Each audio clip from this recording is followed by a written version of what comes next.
Most people think success is about playing it safe. Get the degree, build the resume, avoid the big risks.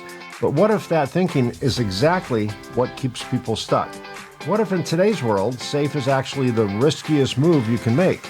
Today's guest has spent decades challenging conventional thinking around success, wealth, and entrepreneurship. Randy Gage is a New York Times best-selling author, a Hall of Fame speaker, and someone who has spoken to, get this, more than 2 million people across over 50 countries. But what makes his story especially compelling isn't just the success, it's where he started. As a teenager, Randy was arrested and served time in juvenile detention. From there, he rebuilt his life, eventually becoming a successful entrepreneur, author of more than a dozen books, and a global voice on prosperity and critical thinking. In this episode, we're going to explore that idea from two angles. First, Randy's journey from early struggles and setbacks to building a global platform and influencing millions. Then we'll dive into his current work and perspective on what it really takes to succeed today, including how entrepreneurs need to think differently about risk, opportunity, and the future of business. And it all begins right now. Stick around.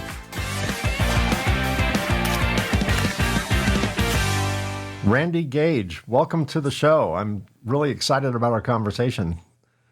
Hey, Mike, eager to be on. Let's do it. Let's go. Let's stop wasting time with small talk. Let's start with your journey, Randy. You've been very open about your early life, including some serious setbacks, as I mentioned in the intro. Looking back, what were the defining moments that shifted your trajectory, and what did those experiences teach you about personal responsibility and reinvention? There are a number along the way. The big one would be, you phrased that very nice. You said he was arrested and in juvenile detention. I was there for burglary and armed robbery. So this Wow. was not a case of spray painting graffiti or something. This was pretty serious stuff. So if you were a few And years older, we may not be talking, or we may be talking through, the prison Wi-Fi system today. 100%. If I would have been an adult, that took place in Madison, Wisconsin. And Wisconsin had the law, maybe still does, I don't know, that if you were in jail as a minor and you stayed clean, and then at 18, your record would be expunged. And you could say, I've never been convicted of a crime or felony or anything like that. So that gave me a chance that not everybody gets. I got that. So that was certainly, to your question, that was a seminal moment for me, right? To discover that, hey, maybe the choices I'm making are causing some of these consequences. And maybe some of these choices, I might want to rethink them. When you're sitting in a jail cell like that for months, it does have that effect on you. Yeah, I would think it would. And you did break the mold because the recidivism rate is, statistically quite high. So for you to be that deep into that world, armed robbery, burglary, you broke the mold. You are within the minority of the group of people who were in trouble as kids. You did not continue that. You took that energy, that negative energy, and somehow transformed it into a more positive energy. When you were let out at 18, did you have that like an epiphany moment? Like I gotta clean this stuff up. I gotta make a 180, or was it a struggle? Was it just like, nope, never doing that again? Or tell me about that part of your journey. Yeah, so it wasn't 18. I was let out when I was 16 because I had a defense attorney, public defender who believed in me. I had a judge who said, you know what? Let's give this kid another shot. Maybe Wow. he can make it, right? So I got probation. And that was the thing. If I stayed clean on probation, then of course your record's expunged. So that wasn't my second chance. That was like my 22nd chance, right? But for whatever, I took it for that reason, I guess, because the consequences had shown to be so grave and I knew what the other side looked like. I'd love to say, and I snapped my fingers and then I was rich and happy and successful and everything worked perfect for Right. the rest of my life. You know, I know, everybody listening or watching knows. No, it didn't really work that way, but it was a seminal moment. And it comes down to one word: belief. First of all, it was belief by that public defender, belief by that judge. And that came about because of the belief of a man who came to see me in jail. His name was Baxter Richardson. He was a teacher and he was the father of a girl I went to school with. And she'd like, Dad, you have to go and visit Randy Gage. He's in jail, rotting away. You have to save him. So he came in to one day, there were these keys jangling and the cell door open. This guy come in. I have no idea who he is. He introduces himself, says his daughter asked him to come in and see me. And he tells me, you don't belong here. You're capable of great things. Well, I told him in very graphic terms, he was full of you know what. And you'd think he should have slapped me into the next week, but he didn't. He was very generous and he persisted. He said, no, I interviewed your teachers before I came here. They tell me you skip school for 3 weeks straight. You show up one day, there's a test, you ace the test. Do you know your reading comprehension skills are higher than college level? Well, as a matter of fact, no, I didn't know that, right? What I also didn't know is I was on the spectrum. Back in those days, as anybody who's watching the video version of this instead of the audio, they can see I'm obviously old. So when I was growing up, there was nobody had ever heard of autism. It wasn't even a Right. diagnosis for Right. 20 some years after I was born. They just thought Randy's a weird kid. My mom, my teachers, he's just weird. He's strange. Maybe he's a little retarded. Maybe he's a slow learner. Maybe he's this. Maybe he's that. I had my own theory that I was an alien from another planet that must have been dropped on my mother's doorstep in a basket. She just adopted me because I knew I didn't fit in with the rest of this world, right? But I didn't know why. And so this guy done a little research and he said, you're capable. He believed in me. And I was so desperate to believe him that I believed him. Hmm. And because I believed him, it was true. Yeah. And if I wouldn't have believed him, it wouldn't have been true. So belief, that's the one word. That's the nexus of how did I survive that from there to where I became. Did you keep a relationship up with him after that experience? For a year or two, he was teaching at this experimental high school that they were testing called the School Without Walls.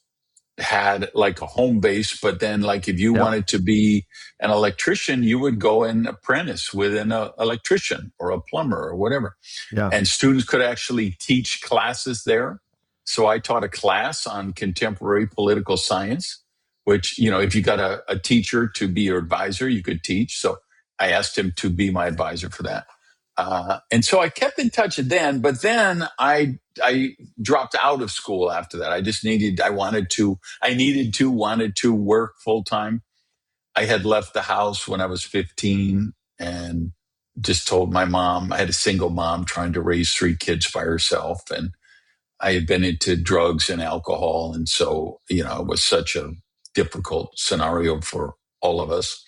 So I had moved out. So I was trying to pay rent and electric bill and phone bill and everything. So I dropped out of school, even though I loved this stuff with this experimental school. And then I called him many, many years later. I just tracked him down just to call him and acknowledge what he had Mhm. done and tell him thank you.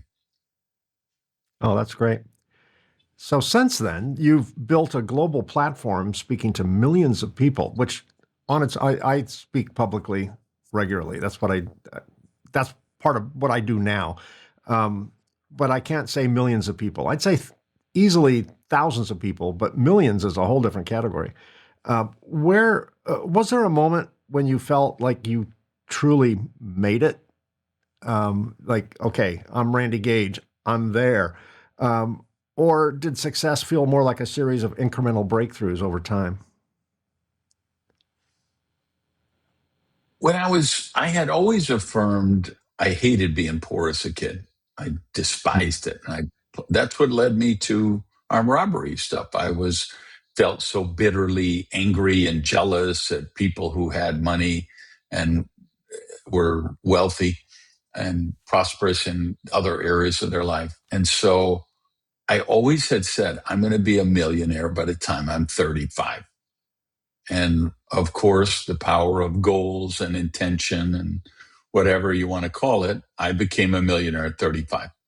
And so I felt like that was one of those moments, like I kind of felt like I made it.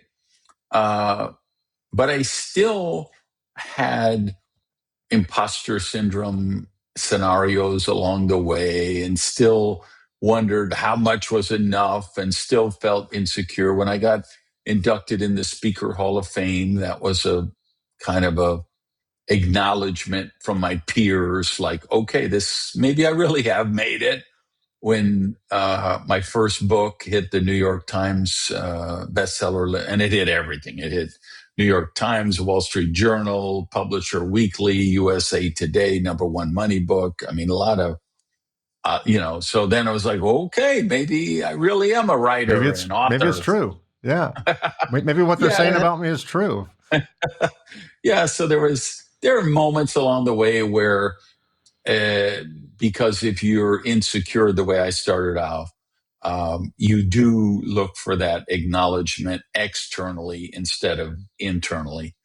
And then I got to the point where it was internal. I didn't need anyone else to affirm or recognize or acknowledge me. I knew the work I was doing. I knew why I was doing it. I knew the value of it. I knew it was my assignment, and I was up to the challenge. Even with the Hall of Fame, Speaker Hall of Fame, even with the New York Times bestseller list, even with people telling you, you've made it, were there challenges along the way as well? Were there events or situations that challenged what you were being told and made you concerned over your trajectory, or was it all rainbows and unicorns the whole way? Now, like when I went to 25 grand speech for keynoting, that was just mind boggling to me. That I lived once on $7,000 a year. I lived once on $11,000 a year. That fact that somebody would pay me 25K to go talk for 45 minutes or 60 minutes, I was like, when the world finds out about this, somebody is going to come and arrest me, You're going back to and jail, right? Exactly. yeah, I mean, it was just mind boggling. And then when I started doing consulting contracts and coaching programs, and I mean, I charged levels of fees that were astounding to my old self, but uh, I grew into them. I grew my esteem, my consciousness into them because I've always been in the market. I don't know that I would call myself a reluctant entrepreneur. I might call myself an inadvertent entrepreneur because I didn't like set out to be an entrepreneur. Because I Right. didn't know that word didn't even register on my radar. If you're growing up where I was growing up, doing what I was doing, surrounded by the kind of people I was surrounded by, I never thought of the concept of entrepreneur. I can tell you this: I made my way through Cherokee Middle School selling dope. So I was a very successful You entrepreneur were at an entrepreneurial, early right? age, right? Exactly. Exactly. And um, so and I had really, you come from a poor family like that, you just learn. The other kids have the cool jeans, the cool sneakers, the cool 10-speed bikes, and then older they get mini bikes and go karts. There was none of that stuff in my family. None of that Okay, for Randy. Yeah. I got the hand me down stuff from my brother, which was the J.C. Penney jeans and the plastic shoes and the cheap sneakers and the blah blah blah. And you just um, but so you want stuff, you rake leaves, you shovel snow, you babysit, you mow lawns, you deliver papers, you do what you got to do. So I had done that, and then I continued to do that pretty much most of my life. I had a few scenarios along the way where I took jobs after I was 20, but those didn't really, it wasn't the thing for me. Those were like rebound scenarios or temporary situations. But uh, you get to the point, and I'm sure a lot of your viewers and listeners know this, you just become psychologically unemployable. If I work for somebody, one of us is going to be dead in Yeah. 6 months. I don't know if Yeah. it's going to be me. I don't know if it's going to be them, but one of us is not going to survive, right? Because I'm an entrepreneur. And Entrepreneurs, we've said this on this show so many times with so many of my guests. We are, as entrepreneurs, we are unemployable for yeah, several reasons. One, we don't do stupid, right? We have no time for stupid. Like if you're in a corporate world and you're trying to get up the ladder, you kiss a lot of ass. You do what you got to do. You play the game, right? Um, in the entrepreneurial world, we draw outside the lines. We don't generally follow rules. The fastest, way to a destination is a straight line. So we can be a bull in a china shop, and uh, and we drive everyone around us crazy. At least that's I did, and a lot of the people I've talked to have as well. We are hard to work with, and when you own the company, there's not much the employees can do about that other than quit. They can't fire you, but we tend to be so headstrong on a vision and very impulsive, always chasing the shiny object in the corner, that can be very frustrating to work alongside. yeah, And I think that is just the way we're wired. You talked earlier about, they didn't have a spectrum diagnosis when you were a child. Neither, we may be near the same age. Um, my daughter likes to tell me regularly that there's a reason ADD and dad have the same letters, because she's totally convinced I am on a spectrum somewhere. But I think anyone that decides they're just going to go out on their own and do something, particularly from scratch. I'm not talking buying a Subway franchise. I'm talking about just creating something out of thin air. I think there is a place on the spectrum for people like us. And I think sometime in the future, if not already, in the DSM, the handbook for mental disorders, somewhere on there will be entrepreneur. I think there's a special place for us in the DSM, and it's not good and it's not bad. It's what drives us. It's what drives us to think that we can do something that statistically 80% of people can't. 80% of all businesses statistically fail. That's just an inconvenient, hard truth. And you and I and every other entrepreneur out there, they either are unaware of those odds or they say, well, good thing I'm in the 20. It's a unique way of thinking that makes us A, unemployable, and B, able to create something from nothing. And we are wired differently, for sure. You often challenge conventional thinking around success. Early in your career, did you find yourself following traditional advice before rejecting it? Or were you always wired to question the system? I'm not even sure which way to go with that answer. I do feel like I kind of have this default setting to question everything because I was raised autistic. And it kind of crystallized for me. I have a new book that will have just come out when people are watching this called Wealth Without Apology. And writing there, one of the earlier chapters in my childhood, I kind of recalled being, I think every kid, like you get to every teenager goes through their rebellious phase of, I'm an atheist. I know the truth about everything. You adults are so stupid, Right. I think we all go through that phase. But for me, I was like at 4 years old, you know, I just, I knew at school, like I was smarter than those teachers. And that's why I didn't fit in at school, because I was bored to tears. That's why I could go 3 weeks skipping school and come in and ace a test, because I was already at that level. The thing that saved my life is I was a reader. I loved to read. So my education is self-education from reading. And there were days I read a book a day as a 12, 13, 14-year-old.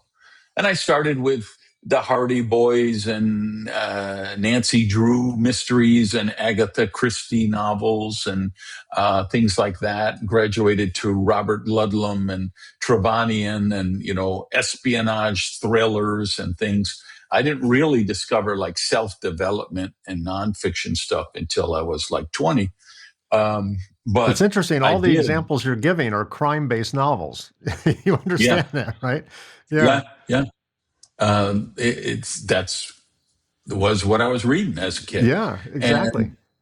And I got involved in network marketing at 20 years old with Amway, right?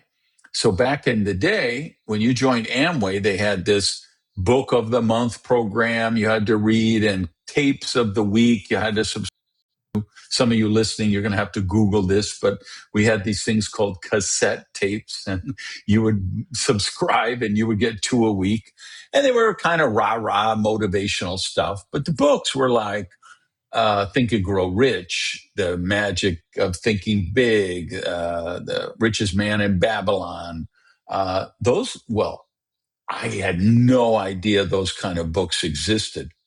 But because I did, and I'm really getting off on a tangent here, but because your question was about where I question, but until I got older and saw that stuff, I couldn't articulate it, but I knew like, I don't think these people are that clever. Whoever planned this sixth grade curriculum doesn't seem to be very sharp, because any idiot could figure this out, right? Or any guy who did this seventh grade thing. So I had that.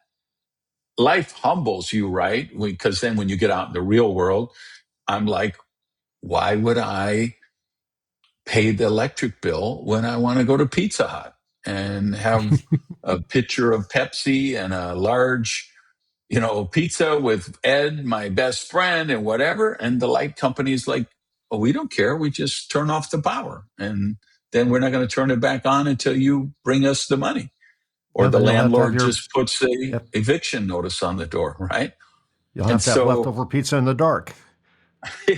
yeah, so you start to learn, oh, there are consequences, and there is a kind of a system or operation or a process, and maybe I should take some time to figure that out. So that came in later. And I think early in my career, I was very arrogant, very disruption can be a great thing, but it does help if you have a little tact and diplomacy.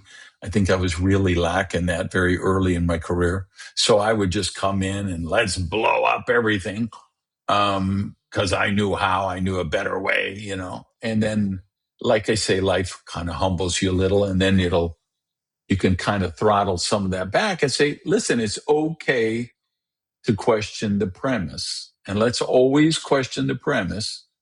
but you do it with mindfulness, and you can do it with diplomacy as opposed to just being an arrogant jerk, which is probably how most of people would have described me in my early days. Entrepreneurship can be a lonely path. A lot of people that are not entrepreneurs have a hard time understanding that, but it can be quite lonely as an entrepreneur. During your rise to success, what were some of the toughest internal battles that you faced, and how did you push through them when things just maybe weren't going your way at that moment? I know what it is to have to make a payroll. And I've made payrolls now for half a century, right? But I've done whatever I had to do to make that payroll. Buddy of mine was like, "Hey, there's a hairstyling salon for sale over there. We should buy it. You have all these little old ladies with the blue hair, and they get their hair done every week in Miami. It'd be a good bit. My girlfriend is a stylist there. We should." So I bought the shop with him. What do I know about hairstyling? What does he know about hairstyling? Nothing. Did we have enough money? No. Were we capitalized sensibly? No. So every Friday, I remember cutting the paychecks for all my people and letting them know, here's your paycheck. Do not take this to the bank because there's no money in the bank. Okay. I need the sales from the weekend to make it. So if you want to cash it today, go to the liquor store, go to the Cuban Yeah. market where they cash it, and then it'll hit the bank Monday. Right. I'm not alone. There's millions of people who have run small businesses who go through those kind of things, right? Yeah. That's part of the growth. So I've been through those kind of moments. I've been through the moments of I had the IRS seize a restaurant I owned and auction it off for unpaid taxes. So I've been on that part. And I sold all my furniture. I slept on the floor. I sold everything, right? The sofa, the bed, the end tables, the couch, the TV, everything. Wow. That's what you do when you have that dream and you just believe and you just don't give up. Yeah, I think every entrepreneur, I certainly have had the equivalent of a sleep on the floor period of our life. I remember once I started my business in 1992, so this is a few years before the internet. And back then, if someone we built equipment, and if someone needed one of our machines or was interested in it, we would mail them a brochure. I had a Pitney Bowes postage meter. For you young Oh, yeah, yeah. people listening or Oh, yeah. watching, they're like, "What's that?" But basically, it was this big 50-pound metal box that you rented from the post office, and you could physically take the box to the post office and pay them cash, and they would basically put postage in the meter. They'd turn some special keys, and they'd credit the meter, depending upon how much cash you gave them. And the minimum amount at that time was $50. You couldn't put 22 cents worth of postage in it. You had to put $50 minimum at the time. We got a phone call from a hot customer, and they needed a brochure. And I went to the postage meter, and it was out. It was like at 3 cents or something. And I'm like, oh no, I didn't have $50, Randy. No part of me had $50 at that moment. And it was like a Friday, so I needed to get into the mail on Friday. So I went through the office garbage cans and scoured them looking for envelopes that had come in the mail where the cancel mark, little squiggly lines that some postal worker stamps with a rubber stamp to prove that over the stamp to prove that it's been used and not so they don't cut it out and reuse it. I'm looking for stamps that somehow missed the cancel mark. And I found a few. And, now it's all automated. But back then, old Bob, was, stamping it and he missed. And I found enough stamps that I could cut out, tape to the envelope, and drop in the mail on my way home from work. And I mean, and that was, that was a MacGyver-y kind of moment. But you just do what you got to do, right? And I didn't think too much about that. it wasn't traumatic. It was just like, I got to do this. And, if I do this, maybe they'll order a machine. And it turned out they did. So that turned out to be like a $20,000, experience over, in essence, stolen stamps, right? Reused stamps. But Right. I think that what separates mere mortals from entrepreneurs is we will not give it a second thought to consider what others might look at an act of desperation and a clear sign from the business gods to give it up, go work for Walmart. Uh, and, Yeah. and, um, and we just look at it as, I just need one more day, because we are always one day away from success in our head, right? Just one more Yeah. day. Let me survive one more day. There's no such thing in my world back then of a 5-year plan. There wasn't even a 5-minute plan. It was what's happening now. How do I not die now? And and I think that's the grit that makes an entrepreneur an entrepreneur. It's that sheer determination, the refusal to give up, and and throw everything, throw caution to the wind and just take big risks. And we're going to talk about risks now as we shift into your philosophy. You famously said that risky is the new safe, which is an interesting phrase. What specifically changed in your business landscape that led you to that conclusion? That puppy licked my face. That's what Okay, you're going changed. to have to do so. As Lucy, as Ricky used to say, Lucy, you need to do some Some explaining. splaining.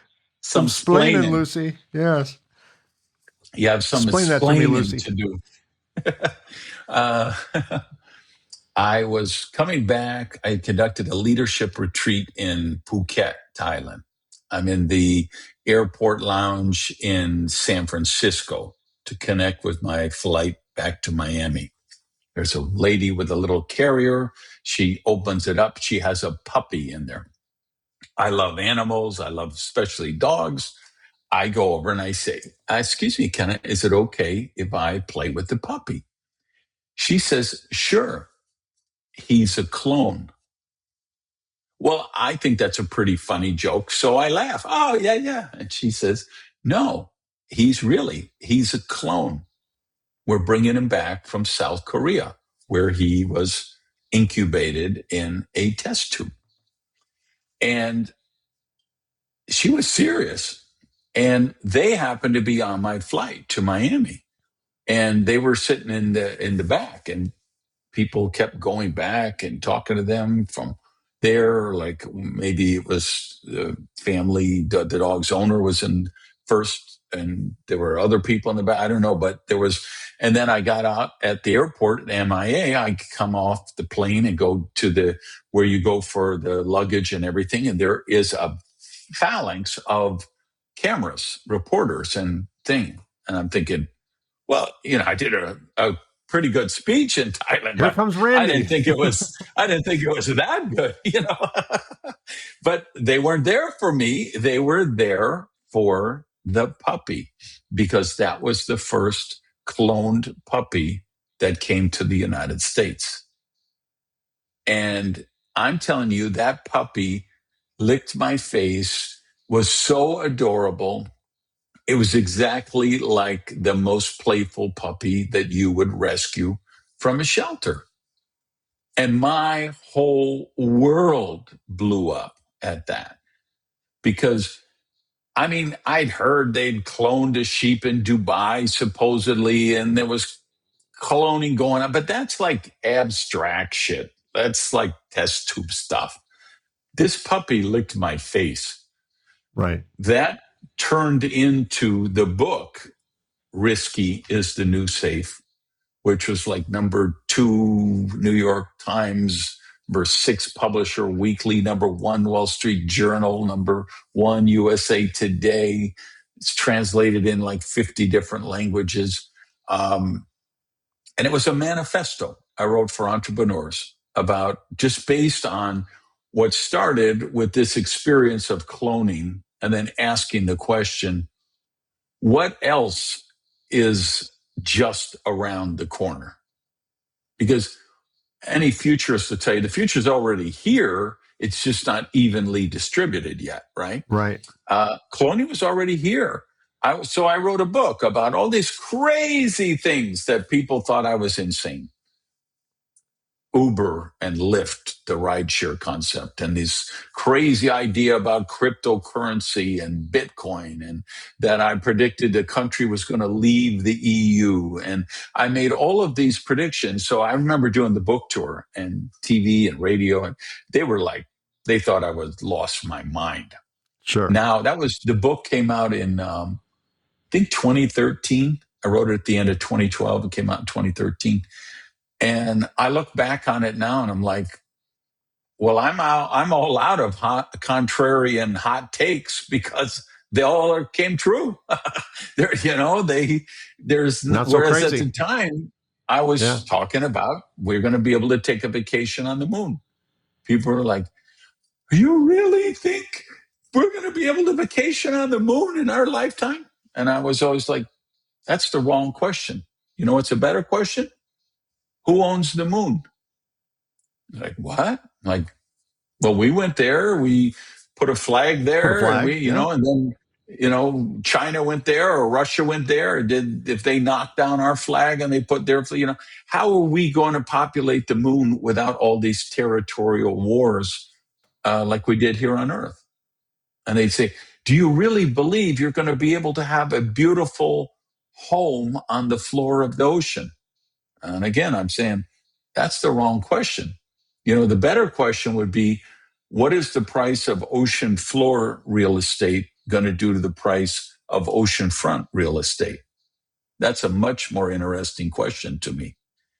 When they say, do you really think there's going to be cloning?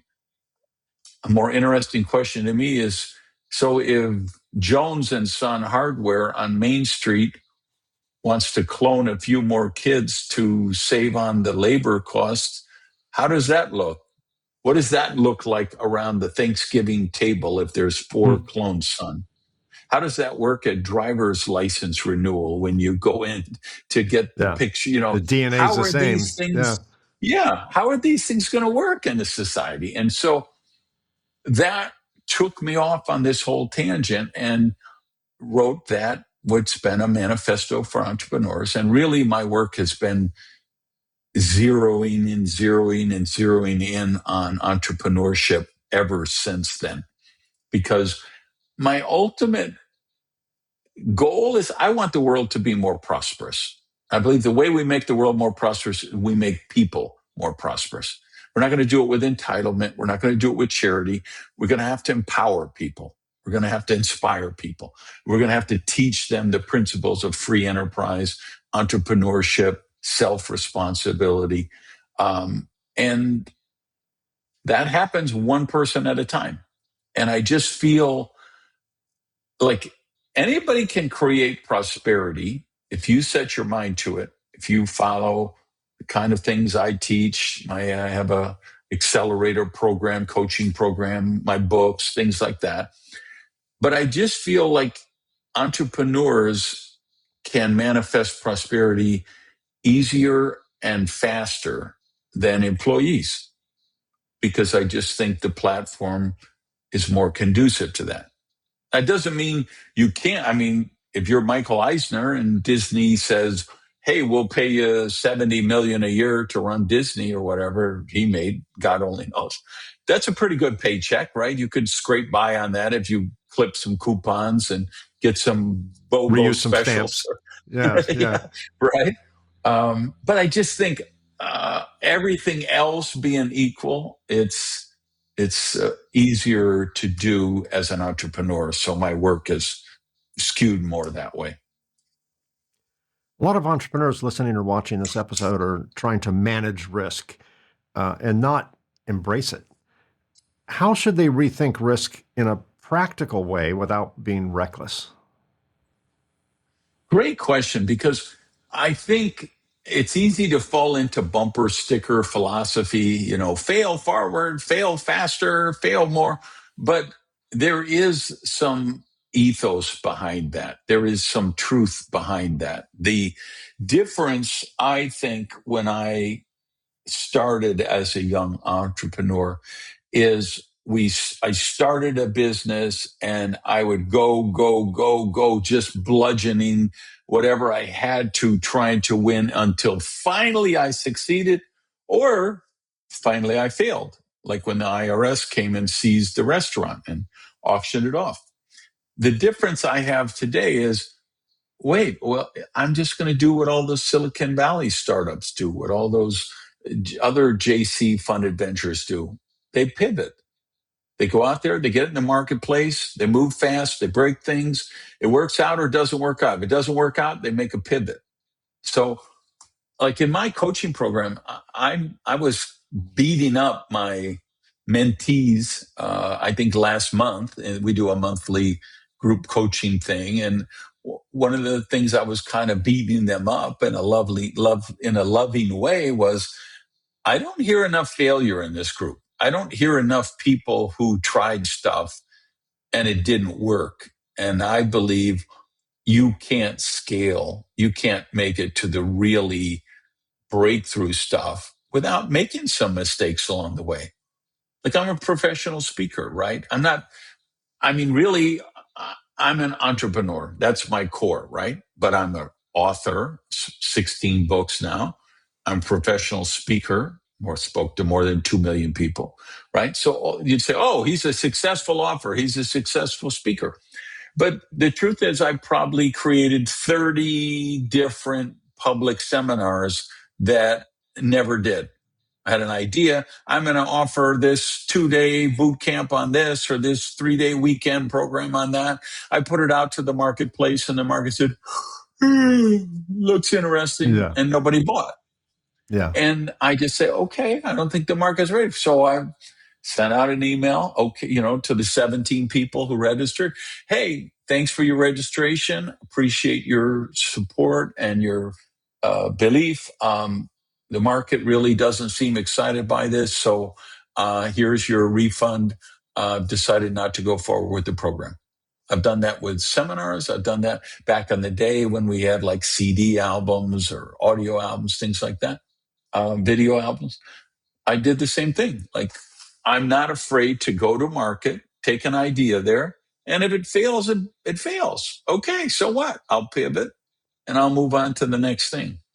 So for the people watching and listening, that would be the advice I give them is, of course, we don't want to fail. Of course, we don't go out of our way to fail, but stop seeing failure as this career ending, life ending, ending. It's not an ending. It's just a little speed bump along the way. This is what we do as entrepreneurs, is we test, track, modify, retest, retrack, remodify, keep responding to what the marketplace tells us, and we'll get to where we need to be. I've said this on this show before, so my regular audience is going to go, oh no, here he goes again. But a mentor of mine several years ago, it wasn't quite directly related to the subject of risk, but it could be applied 100% to it. In terms of decision making tough decisions, which every entrepreneur has to do, in fact, every human has to do for that matter, I would be hesitating to make a decision. And she taught me a very simple phrase that I've really taken to heart. It's like, make peace with the worst. What's the worst that can happen? So you want to do a seminar on dog cloning, right? And but it's going to cost quite a bit of money to produce this seminar, to get all the collateral, the B-roll stuff, and book the venue and whatever. And you're like, I don't know if there's enough interest in it, but I really want to do it. But I don't know. I'm a little afraid. Well, what's the worst that can happen, Randy? Well, will it kill you? Will you physically die? Well, of course not. My ego might, but you won't die. Will it bankrupt your company? Well, no, but it'll be costly. It'll sting. Okay. All right. Is that all you got? And, so she would say that to me about whatever scenario I was, pondering about. And once I realized that, well, I don't want it to fail, but if it does, I'll live, I'll learn, and I'll move on. I'll pivot, as you said. And I think the whole idea, the whole concept of just make peace with the worst. And once you make peace with the worst and try and avoid the worst, but make peace with it, then the decision is very easy. And I think that a lot of times I wouldn't even consider the right decision because I knew, well, I don't have the money, I don't have the time. All right, what if you did? What if you had all the time and money? Well, then sure, I would do a seminar on cloning dogs, of course, but I don't. Okay, but what if you did? Well, I would do it. Once I get the idea in my head, this is the right decision, which I never got to before because I was too afraid of the worst. Right. Once I concluded in my head, that is the right decision, guess what worked out? The time and the money. Because I had already committed, this is what we need to do. Now let's figure out a way to get it done, as opposed to vacillating on the fence and not, because basically I like to refer to the business gods, and I mean that metaphorically. The business gods are like, look, if you're not willing to commit to it, we're not going to help you, right? But once you come up with a decision, I think you almost manifest an outcome. But that's not going to happen until you decide this is the direction we're going to go. Then all the perceived obstacles start disappearing and become a lot more easy to overcome. But I think it begins with just take fear off the table, make peace with the worst. And then the hard decisions become a whole lot easier. Does that resonate with you? Is that just another long way of saying what you said in fewer words? Here's what I would add to that like sometimes I just pulled it back from the market and I felt like, you know what? I don't think the market's ready for this yet, but I know they're going to be ready, and I'll bring it back 3 years later or 5 years later. And it's a huge success. And other times it doesn't work. So I put something out there at, $477 and it doesn't take. All right. So I go back, I rework it, and I put it out at $5,000, and now it takes. Yeah. Because of the perception of value is there at the higher price that wasn't there at the lower price. And in either case, think what would have happened if I just would have said, oh my God, I failed. That's the end of it. Instead of coming back and just saying, hey, let's be willing to pivot. Yeah. You talk a lot about prosperity and mindset. In your experience, what are the most common limiting beliefs that hold entrepreneurs back, even when they have the skills and the opportunity to succeed? They have 4 foundational beliefs that money is evil and rich people are villains. And they don't know it. They can't believe that they think that, because they watched Dallas and they watched Dynasty when they were a kid, or they watch Succession, or they watch Billions, and they say, no, that's what I want to be. I want to be a billionaire like Branson and Cuban and Elon and Oprah and whoever. So no, I don't have that program, but they do. They have that programming. It's there on a subconscious basis. And then by extension, when you have that programming, you also have the programming that, wow, to be really successful in business, I'm going to have to be a terrible mommy or a terrible daddy.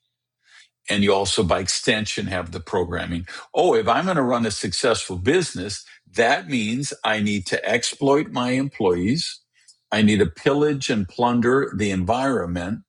And I need to take prosperity away from someone else to give it to myself. This new book, I mean, it's a manifesto for entrepreneurs, but the truth is 84.27912% of it is the mental side of it, the psychological dynamic of that. And that's what entrepreneurs face.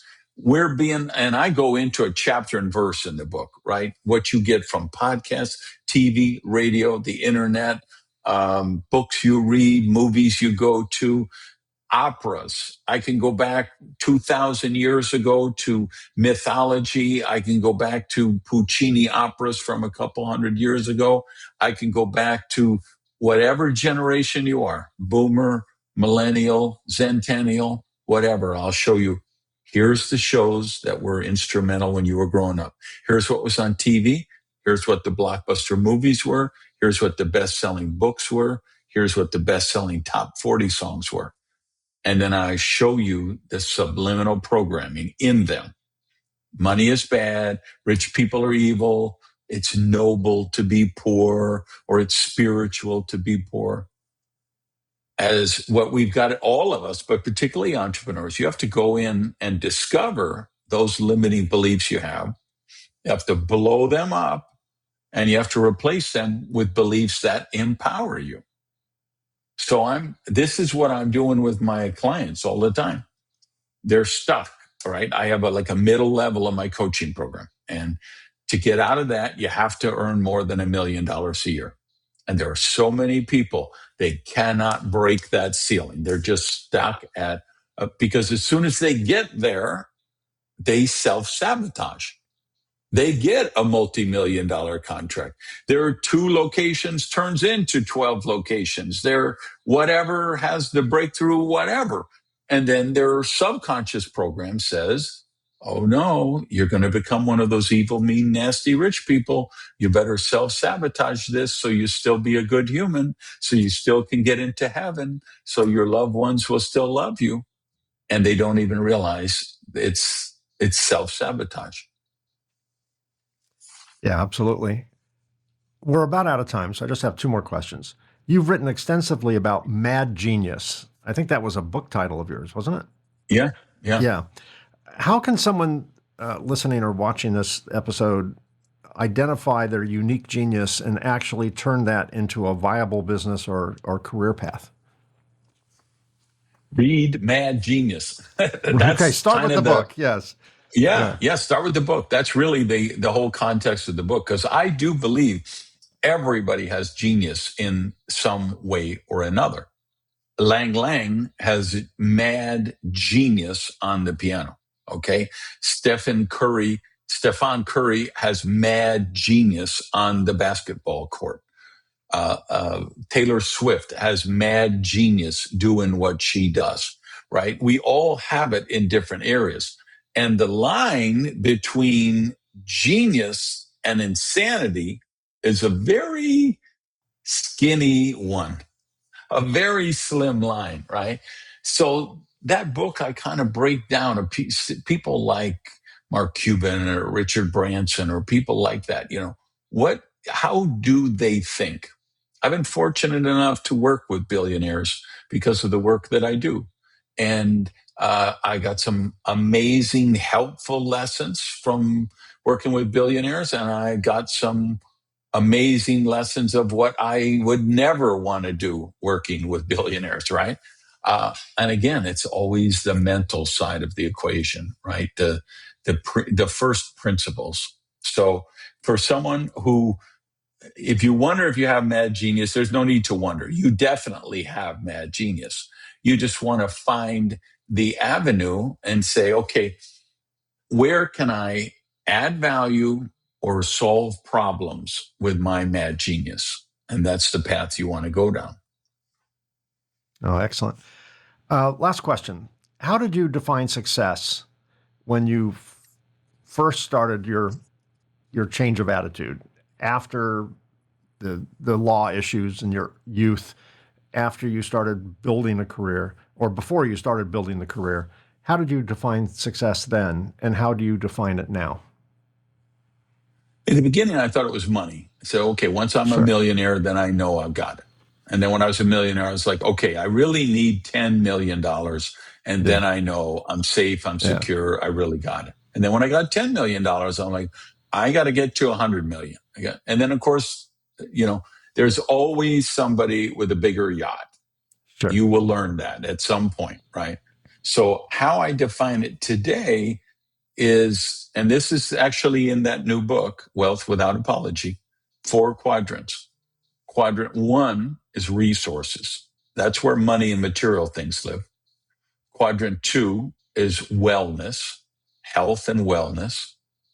Quadrant 3 is harmony, mental harmony, being comfortable in your own skin, loving your life, being spiritually grounded. For some people, it's religious. For other people, it's spiritual. For others, it's secular, but it's harmony. And the fourth category, the fourth quadrant, is, I just call it significance, because I got to a point, and I think anyone who goes down this path will eventually get to the point where you will move from success to significance, where you just say, no, I want to know the world was a little bit better because I was here. I want my life to have meant something. Okay, great. You're flying private, but if your kids don't want to spend time with you, what's the point?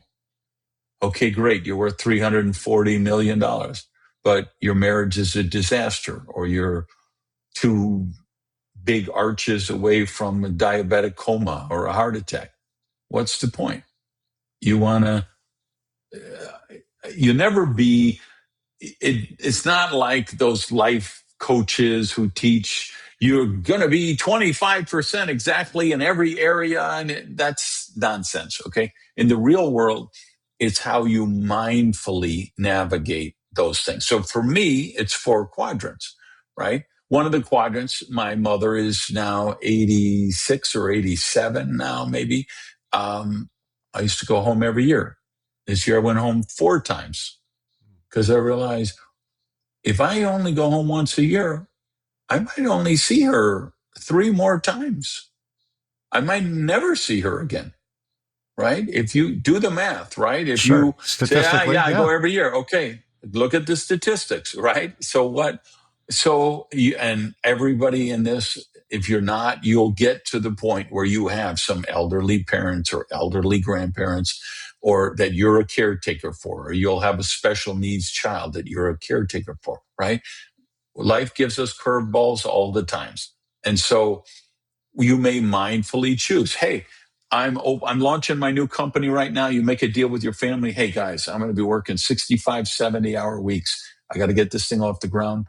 But if we get through this till September, then as a family, we're all going to Disney World and blah, blah, blah. We're going to take a cruise around the world for whatever. Make a deal with them. Get their support. Get their buy-in.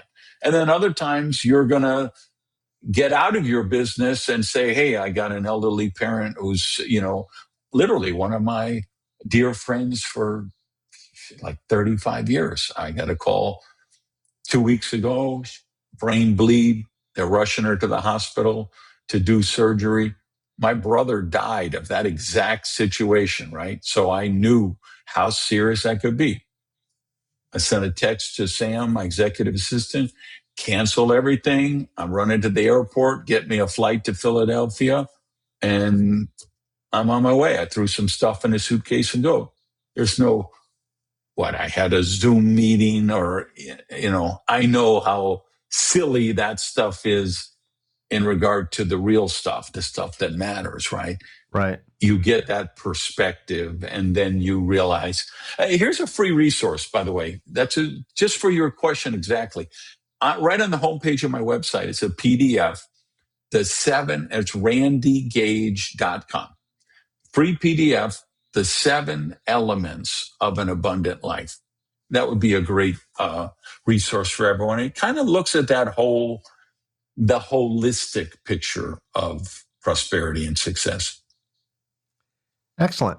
Well, for my listeners and viewers who would like to get more information on the PDF that Randy just talked about, or Wealth Without Apology, or Mad Genius, or the 14 other books that this prolific author is putting out, just look at the show notes. If you're watching this on YouTube, look down here where it says see more, and that information will be there, the URL to Randy's site and links to the books. And if you're listening to this on your favorite podcast app, don't do it while you're driving. We don't want to lose any subscribers, at least not that way. When it's safe to do so, go to your show. Yeah, us podcasters, we got to keep every sub we have, right? So when it's safe to do so, go to your podcast app, look at the show notes, and all that information on Randy will be there as well. Randy Gage, thanks so much for sharing your journey. It's quite inspiring. I can see why you're a good author. I can see why you won some awards.